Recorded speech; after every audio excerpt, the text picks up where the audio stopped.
എന്നെ സ്നേഹത്താൽ പൊതിഞ്ഞവനേ, യേശുവേ ആരാധന. ആ പാദത്തെ ചുംബിക്കുന്നേ, മഹത്വത്തിൻ പ്രത്യാശയേ. എന്നെ സ്നേഹത്താൽ പൊതിഞ്ഞവനേ, യേശുവേ ആരാധന. ആ പാദത്തെ ചുംബിക്കുന്നേ,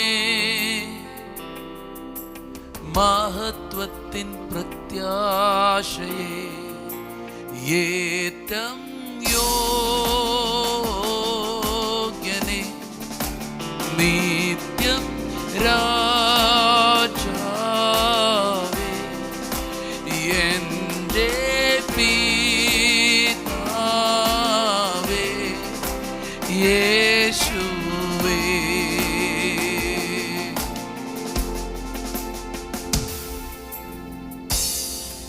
വോയിസ് ഓഫ് ലവിൽ ഇന്ന് കർത്താവ് തരുന്ന വചനം 129 1ഉം 2ഉം വചനങ്ങളാണ്. ഒന്ന് ശ്രദ്ധിച്ചാട്ടെ. ഇസ്രായേൽ പറയേണ്ടത് എന്തെന്നാൽ, അവർ എൻ്റെ ബാല്യം മുതൽ പലപ്പോഴും എന്നെ ഉപദ്രവിച്ചു, അവർ എൻ്റെ ബാല്യം മുതൽ പലപ്പോഴും എന്നെ ഉപദ്രവിച്ചു, എങ്കിലും അവർ എന്നെ ജയിച്ചില്ല. ഈ ഒരു തിരുവചനം ശ്രദ്ധയോടെ നിങ്ങൾ കേട്ടാട്ടെ. ഇസ്രായേൽ എന്ന് പറയുന്ന ആ ഒരു വ്യക്തി, പിന്നത്തേതിൽ അവർ ഒരു ഗോത്രമായി, രാജ്യമായി, ഭൂമി മുഴുവൻ അവരുടെ സ്വാധീനം കൊണ്ട് നിറഞ്ഞു.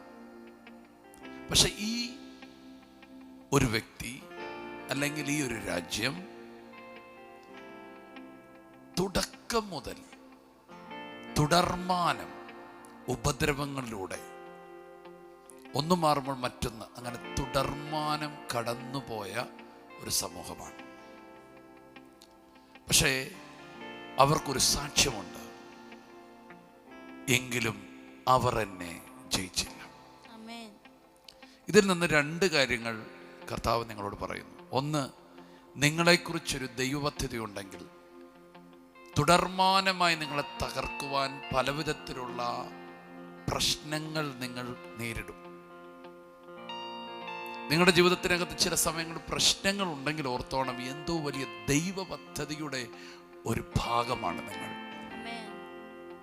നിങ്ങൾ ചോദിക്കാറില്ലേ, എന്താ എനിക്ക് മാത്രം ഈ പ്രശ്നങ്ങൾ? നിങ്ങളുടെ മേലുള്ള വിളി, നിങ്ങളുടെ മേലുള്ള തിരഞ്ഞെടുപ്പ് അത്ര വലുതാണ്. പക്ഷെ നിനക്കൊരു സാക്ഷ്യമുണ്ടായിരിക്കും, അവർ ജയിച്ചില്ല. ഞാൻ ഇതിൽ നിന്ന് മറ്റൊരു കാര്യം കൂടെ പ്രാർത്ഥിക്കാൻ ആഗ്രഹിക്കുന്നു. ഒന്നിനു പുറകെ ഒന്നൊന്നായി തുടർമാനമായി നിങ്ങളുടെ മേൽ വരുന്ന പ്രശ്നങ്ങൾ, സർക്കിളുകൾ പോലെ തുടരുന്ന ചില പ്രതിസന്ധികൾ, അതിനകത്ത് ദൈവം നിങ്ങൾക്കൊരു ജയം തരാൻ പോകുകയാണ്. ഞാനിതിൽ നിന്ന് തരുന്ന 2ാമത്തെ ഒരു സന്ദേശം, ഒരു പ്രശ്നം മാറി മറ്റൊരു പ്രശ്നം, അത് കഴിയുമ്പോൾ വേറൊരു പ്രശ്നം, അങ്ങനെ സൈക്കിളുകൾ പോലെ തുടർമാനമായി വരുന്ന ചില പ്രതിസന്ധികളിൽ നിന്നും ദൈവം നിങ്ങൾക്ക് ജയം തരാൻ പോകുകയാണ്. ആമേൻ. യേശുവിൻ്റെ നാമത്തിൽ ഈ വചനം പറയുമ്പോൾ അങ്ങനത്തെ ചില വിടുതലുകൾ ഉണ്ടാവും. ഇനി ചിലതിനെ നിങ്ങൾ കാണത്തില്ല. തുടർമാനമായി ഇസ്രായേലിനെ ആക്രമിച്ചു കൊണ്ടിരുന്ന ഫറവോൻ ചെങ്കടലിൽ വരുമ്പോൾ കർത്താവ് അവർക്ക് നൽകുന്നൊരു ശബ്ദം, ഇനി നീ അതിനെ കാണത്തില്ല. എന്ന് കണ്ട മിസ്രൈമിനെ ഇനി നീ കാണത്തില്ല.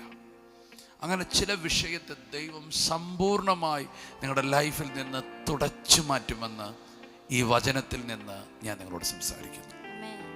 യേശുവിൻ്റെ നാമത്തിൽ മാറട്ടെ. പലപ്പോഴും എന്നെ ഉപദ്രവിച്ചു, കാരണമുണ്ടായിട്ടും കാരണമില്ലാഞ്ഞിട്ടും ഉപദ്രവിച്ചു. ചില ഉപദ്രവങ്ങൾ അവസാനിക്കാൻ പോകുകയാണ്. ഞാൻ അതിൽ നിന്നൊരു വീണ്ടും ഒരു ശബ്ദം നിങ്ങൾക്ക് തരട്ടെ. എന്തൊക്കെ പിശാച് ചെയ്താലും, എന്തൊക്കെ മനുഷ്യൻ ചെയ്താലും, എന്തൊക്കെ ദുഷ്ടൻ പ്രവർത്തിച്ചാലും നിങ്ങളെ ജയിക്കത്തില്ല. കാരണം നിങ്ങൾ ജയാളികളാണ്. നിങ്ങൾ ജയിച്ച് കഴിഞ്ഞിരിക്കുകയാണ്. എങ്ങനെ? യേശു ക്രിസ്തുവിൽ വിശ്വസിക്കുന്നവർ ജയിക്കാൻ പോകുകയല്ല, അവർ ജയിച്ച് കഴിഞ്ഞിരിക്കുകയാണ്. വാഴ്ചകളെയും അധികാരങ്ങളെയും ആയുധവർഗം വെപ്പിച്ച് ക്രൂശിൽ അവയുടെ മേൽ ജയ ഉത്സവം കൊണ്ടാടിയ ജയാളിയായ കർത്താവ് നിങ്ങളുടെ ഹൃദയത്തിൽ വസിക്കുന്നത് കൊണ്ട് നിങ്ങളുടെ ജയം കഴിഞ്ഞു. ആമേൻ. ഹല്ലേലൂയ. ഇന്നലെ നടന്ന ഒരു ക്രിക്കറ്റ് കളി ഇന്നലെ കണ്ടൊരു വ്യക്തി ഇന്ന് കണ്ടാൽ അവർക്കറിയാം ഇതിൻ്റെ അവസാനം എന്താണ്. സത്യമായിട്ടും ബൈബിൾ നോക്കുന്നവർക്കറിയാം അവസാനം എന്താണെന്ന്. അവസാനം നിങ്ങൾ കാണും, ജയം തൻ്റെ മക്കൾക്കാണ്. ഞാൻ ഇന്നിത് പറയുമ്പോൾ ഒരു ദൈവശബ്ദത്തോടെ നിങ്ങളെ തന്ന് ബലപ്പെടുത്തുകയാണ്. ചിലത് നിങ്ങളുടെ കുടുംബത്തിൽ നിന്ന് മാറുകയാണ്. ചില പ്രശ്നങ്ങൾ ദൈവം പരിഹരിക്കുകയാണ്. ചിലതിനെ ഇനി നിങ്ങൾ കാണത്തില്ല. ചിലതിൻ്റെ ഓർമ്മ പോലും ദൈവം കളയും. ഭൂമിയിൽ നിന്ന് ചിലതിൻ്റെ ഓർമ്മയെ ദൈവം കളയുമെന്ന് പറഞ്ഞതുപോലെ പുറകിൽ നിന്ന് ഇസ്രായേലിനെ കുത്തിയ അമാലേക്കിന്റെ ഓർമ്മയെ ദൈവം ഭൂമിയിൽ നിന്ന് മായ്ച്ചു കളഞ്ഞതുപോലെ തുടർമാനമായി നിങ്ങളെ തകർക്കുന്ന ചിലതിനെ ദൈവം മായ്ച്ചു കളയും. ധൈര്യത്തോടെ മുമ്പോട്ട് പോവുക. ഈ വചനം നിങ്ങളെ തൊടട്ടെ. അവർ എൻ്റെ ബാല്യം മുതൽ പലപ്പോഴും എന്നെ ഉപദ്രവിച്ചു, എങ്കിലും അവർ എന്നെ ജയിച്ചില്ല, ഇനിയും ജയിക്കത്തില്ല. കാരണം നിങ്ങൾ ജയാളിയാണ്. പ്രാർത്ഥിക്കാം. യേശുവിന് ഞങ്ങൾക്ക് നൽകിയ ധൈര്യപ്പെടുത്തുന്ന വചനത്തിനായി സ്തോത്രം ചെയ്യുന്നു. കർത്താവെ, ഞങ്ങളെ പിന്തുടർന്ന് തുടർമാനമായി ഞങ്ങളെ ഉപദ്രവിക്കുന്ന ഉപദ്രവങ്ങൾ യേശുവിൻ്റെ നാമത്തിൽ ഇന്ന് പകൽ മാറട്ടെ. കർത്താവെ, ഞങ്ങളെ ജയത്തോടെ അങ്ങ് നിർത്തുന്നതിന് സ്തോത്രം ചെയ്യുന്ന കർത്താവ്, എല്ലാ പ്രശ്നങ്ങൾക്കും അങ്ങനെ പരിഹാരത്തെ ഇന്ന് പകൽ അങ്ങ് അയക്കുന്നതിന് സ്തോത്രം ചെയ്യുന്ന കർത്താവെ, പരാജയമായി കിടക്കുന്ന മേഖലകളെല്ലാം യേശുവിൻ്റെ നാമത്തിൽ നിന്ന് വിജയത്തിലേക്ക് വഴിമാറുന്നതിന് സ്തോത്രം ചെയ്യുന്നു. ഒരു ജയാളിയായ ഒരു ജീവിതം ഞങ്ങളിലും ഞങ്ങളുടെ ഭവനത്തിലും ഞങ്ങളുടെ കുടുംബങ്ങളിലും തലമുറകളിലും അങ്ങ് ഒരുക്കിക്കുന്നതിന് സ്തോത്രം ചെയ്യുന്നു. കർത്താവ്, ജയത്തെ അനുഭവിക്കുവാൻ പരിശുദ്ധാത്മാവെ അങ്ങ് ഞങ്ങളെ സഹായിക്കണം. യേശുവിൻ്റെ നാമത്തിൽ ഈ വചനം കേൾക്കുന്ന വ്യക്തിയെ ഞങ്ങൾ ഒരിക്കൽ കൂടി ധൈര്യപ്പെടുത്തുന്നു, ഉറപ്പിക്കുന്നു, വചനത്തിലുള്ള ജയത്തെ കൽപ്പിച്ചാക്കുന്നു. യേശുവിൻ്റെ നാമത്തിൻ്റെ ദിവസത്തെ അനുഗ്രഹിക്കുന്നു. കർത്താവെ, ഹല്ലേലൂയ. കർത്താവ്, ജയത്തോടെ പോകുവാൻ പരിശുദ്ധാത്മാവെ അങ്ങ് സഹായിക്കണം. യേശുവിൻ്റെ നാമത്തിൽ തന്നെ. നമുക്കൊരുമിച്ച് നിങ്ങളുടെ സൗഖ്യത്തിനായും ആരോഗ്യത്തിനായിട്ടും അഭിവൃദ്ധിക്കായിട്ടും ഒന്ന് പ്രാർത്ഥിക്കുന്നു. യേശുവിൻ്റെ നാമത്തിൽ കർത്താവെ, ഇപ്പോൾ രോഗത്താൽ ഭാരപ്പെടുന്ന ഈ മക്കളെ യേശുവിൻ്റെ നാമത്തിൽ സൗഖ്യമാക്കുന്നു. ഇവരുടെ കടങ്ങൾ മാറട്ടെ, ഇവരുടെ ഞെരുക്കങ്ങൾ മാറട്ടെ, ഇവർക്ക് അഭിവൃദ്ധി വരട്ടെ, ഇവർ ഉന്നതങ്ങളിലെത്തട്ടെ. യേശുവിൻ്റെ നാമത്തിൽ ഇവർ സൗഖ്യത്തോടെയും ആരോഗ്യത്തോടെയും സമൃദ്ധിയോടെയും ഇരിക്കട്ടെ. യേശുവിൻ്റെ നാമത്തിൽ അനുഗ്രഹിക്കുന്നു. യേശുവിൻ്റെ നാമത്തിൽ അനുഗ്രഹിക്കുന്നു. യേശുവിൻ്റെ നാമത്തിൽ തന്നെ. ആമേൻ. സന്തോഷത്തോടെ ആയിരിക്കുക. ഇന്നത്തെ ദിവസം ഏറ്റവും അനുഗ്രഹമായിരിക്കും. ശലോം.